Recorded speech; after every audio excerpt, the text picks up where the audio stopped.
treinamento. Estamos aqui com um veículo no nosso centro de treinamento, uma Grand Cherokee 3.6, ok? Causa da vinda do veículo aqui, barulho na suspensão. Motivo: manobras, uma rampa, uma saliência, ao estercer um estalo, como se alguma coisa se deslocasse. Foi feita a avaliação dele em 3 lugares, condenado: balança inferior, balança superior, bieleta, ok? Pegando-se o histórico desse veículo, chegou-se à conclusão que ele passou por um serviço de manutenção onde foi removido o agregado, ok?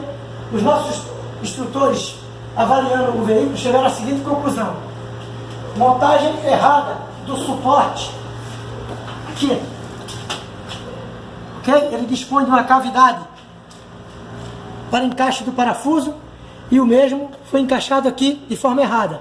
Esse parafuso ele faz a fixação da alma do para-choque, certo? A outra coisa que encontramos foi os parafusos de fixação do agregado. Como vocês podem ver, os parafusos de fixação do agregado, pessoal, item que envolve segurança, totalmente folgado, ok? O que acarreta em barulhos, tá ok? Como vocês podem ver, ok? Folgado, gerando barulho, estalos, ok? E um falso diagnóstico. Solução: remover o agregado, avaliar as condições das estruturas do alojamento, certo? Desmontar o para-choque frontal para fixar melhor a alma interna dele e está resolvido o problema, ok? Fica provado que, antes de mexer no veículo, procure o histórico.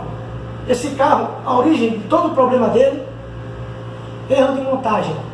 O torque aplicado no agregado não foi suficiente, ou seja, fora do especificado. O que vai ser feito aqui?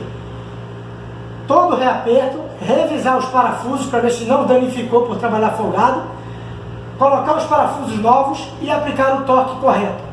Fica a dica: antes de desmontar o veículo, verificar o histórico e consultar sempre o manual de reparos. Ok.